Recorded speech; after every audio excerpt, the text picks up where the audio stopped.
UGC का एक नया नियम, जिसका नाम है समानता और भेदभाव विरोधी नियम। कहने को यह नियम छात्रों की सुरक्षा के लिए है, लेकिन इसके बाद देश भर के कॉलेजों और विश्वविद्यालयों में भ्रम, डर और विरोध देखने को मिला। आज के इस वीडियो में हम सिर्फ एक बात समझेंगे, यूजीसी के इस नए नियम पर इतना हंगामा क्यों है। सबसे पहले ये समझना जरूरी है कि यूजीसी क्या है और उसका काम क्या है। सबसे पहले ये समझना जरूरी है कि यूजीसी यानी विश्वविद्यालय अनुदान आयोग भारत में उच्च शिक्षा को नियंत्रित करने वाली संस्था है। यूजीसी का काम है विश्वविद्यालयों को मान्यता देना, नियम और दिशा निर्देश बनाना, शिक्षा में गुणवत्ता और समानता बनाए रखना। जब यूजीसी कोई नया नियम लाती है तो उसका असर लाखों छात्रों और शिक्षकों पर पड़ता है। इसीलिए हर नया नियम बहुत संवेदनशील होता है। यूजीसी का नया नियम असल में है क्या? यूजीसी ने हाल ही में शिक्षा संस्थानों में भेदभाव रोकने के लिए एक नया नियम लागू किया है। इस नियम के अनुसार किसी भी छात्र या छात्रा के साथ जाति, वर्ग, लिंग, भाषा या पृष्ठभूमि के आधार पर भेदभाव नहीं होना चाहिए। हर कॉलेज और विश्वविद्यालय में समानता समिति बनाई जाएगी। छात्रों को शिकायत दर्ज करने का अधिकार मिलेगा। अगर भेदभाव साबित होता है तो कार्रवाई की जाएगी। कागज पर देखें तो यह नियम पूरी तरह सही और जरूरी लगता है। फिर समस्या कहां से शुरू हुई? अब सवाल उठता है, अगर नियम अच्छा है तो विरोध क्यों हो रहा है?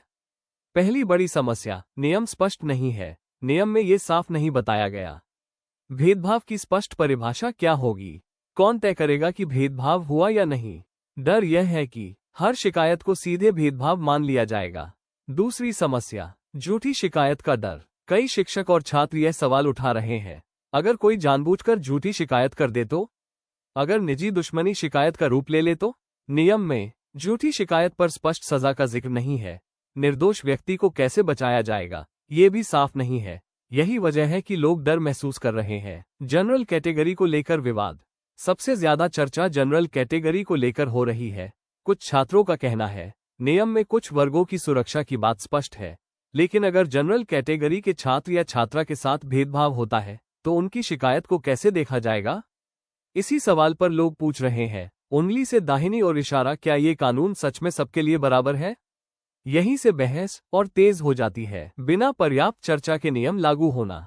एक और बड़ी नाराजगी यह है कि इतना बड़ा नियम पूरे शिक्षा तंत्र पर असर डालने वाला, लेकिन छात्रों और शिक्षकों से पर्याप्त चर्चा नहीं हुई।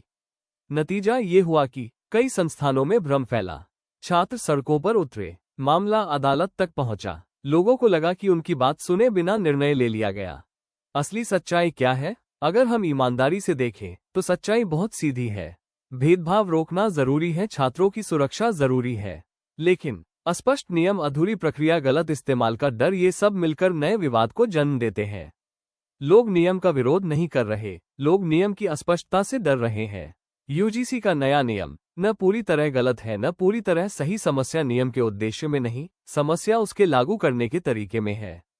अगर नियम को स्पष्ट बनाया जाए, निष्पक्ष जांच प्रक्रिया तय की जाए, झूठी शिकायत पर सख्ती हो, तो यही नियम शिक्षा व्यवस्था को बेहतर बना सकता है। डर फैलाने से कुछ नहीं होगा, लेकिन समझ और संतुलन ही समाधान है। अगर यह वीडियो आपको समझ में आया हो तो लाइक और शेयर करें। ऐसी ही जानकारी के लिए चैनल को सब्सक्राइब करें। देखने के लिए धन्यवाद।